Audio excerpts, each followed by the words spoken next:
يعني مغني اخر حفله ليه مات فيها حوالي بتاع 8 اشخاص، ما عملش اي حاجه مع انه كان شايف وعارف ان في ناس بتموت، وقف بس غنى وقال لهم جمله واحده. الميتين اللي تحت. والناس دي ما بتتش كده من فراغ، الناس دي ماتت بسبب التدافع والتزاحم اللي هو نفسه بيحرضهم عليه.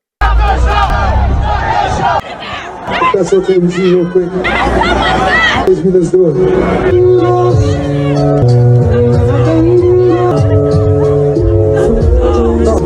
وبعدين طلع واعترف انه شاف ده بنفسه وقال لهم سوري ما قدرتش ابطل غنى يعني.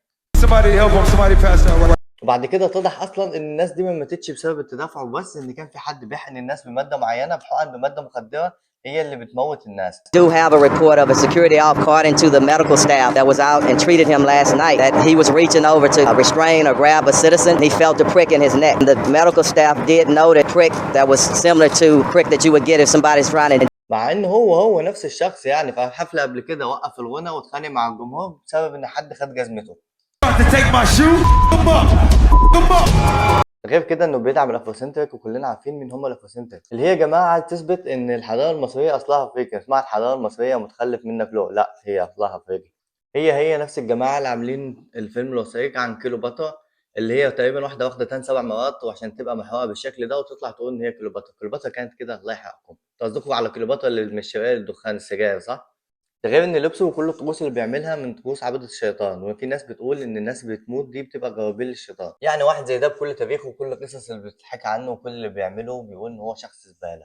خرا في خرا خرا في خرا. لكن بقدرة قادر مصر مهد الحضارات وام الجارات والشقلباظات والحركات وام الفن والفنانين تعمل ايه؟ تعال الحام يا ولا يا خيت التحال. تاخده ورا الاهرامات، لا قصدي تجيبه عند الاهرامات يعني وتعمل له حفله، مع ان الجو حر الدنيا موت، المفروض يروحوا اي مكان، المفروض يروح الساحل، لا عند الاهرامات. والهرم رمز من رموز الماسونيه، اللي هو بيكون هرم وفيه في النص عين، ده رمز من رموز الماسونيه. واللي امريكا نفسها حاطه الهرم على الدولار، مع ان امريكا ملهاش اي علاقه بالهرم، بس لا هو الهرم بتاعنا. انا احب مصر، زرت الهرم بتاعنا. هرم بتاعنا؟ انتوا عندكم هرم زينا؟ لا، هرم الجيزه. الجيزه مين يا باشمهندس؟ تقصد تقول الهرم بتاعنا احنا؟ بتاع كل البشر. بس هم في اعتقادهم يعني ان في بوابه في الهرم بتدخل فيها بتستخدم جوهره معينه، لا مش جوهره اقصد، بتستخدم جوهره معينه بتحطها، ففي باب ناس بتدخل منه ملايين يطلعوا شياطين او كائنات فضائيه، يعني على حسب، ناس ليها ديل ودان طويله وحاجات كده سبحان الله يعني ما تفهمش ازاي. يعني شخص بالخطوره دي وكل التاريخ القذر هو في، المفروض الاعلام بتاعنا الجميل يطلع يحذرنا منه. وانا قلت ايه اعلام؟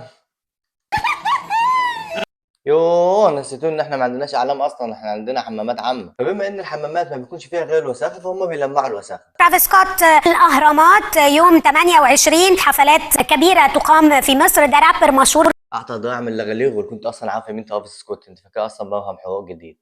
هو ليه جمهور، بس جمهور من الناس المغيبين اللي مش فاهم اي حاجه بالظبط، زي الجمهور بتاع حضرتك كده بالظبط، ما يفرقوش عنهم. والله مش مهم بيغني ايه بقى، بيغني للشيطان، بيغني لام حسين جارتهم، يلا يعمل اي حاجه يتشقلب على المسرح، انا يهمك ايه؟ المهم بس ادفع المعلوم هخليك تعادل. مش اهم حاجه هيدفع خلاص بقى، مش مهم يعمل اللي يعمله بقى، يقلب حال البلد اكتر ما هو مقلوب، الشباب الضيع يضيعوا اكتر، لا عادي مش مهم اصلا يعني، زي حضرتك كده نفس الشغلانه. قال يعني كده احنا بالحوار ده هننشط السياحه، طبعا عايزين ننشط سياحه، نجيب ناس مشاهير، نجيب ناس معروفه، نجيب ناس فاهمه، نجيب ناس تتكلم في حاجه تطور الناس، نجيب ناس تعمل مؤتمرات، نجيب ناس تعمل حفلات، بس ناس محترمه، ما نجيبش واحد بيقدم عباده الشيطان واحنا عارفين المحتوى بيعمل ازاي ونجيبه تعالى بحضن عمه يا حبيبي. والناس اللي نظمت الحفله دي يا اما حاجه من الاثنين، يا اما هم مش عارفين الراجل ده بيعمل ايه ولا بيقدم ايه وكده يبقوا جهله ولاد ستين، يا اما عارفين وساكتين ومصهينين، كلهم صهينين جاي من الصهاينه ان هم عارفين الحقيقه ومخبيين، وكده يبقى فساد يعني، كده لابس وكده لابس، مفيش مفر يعني.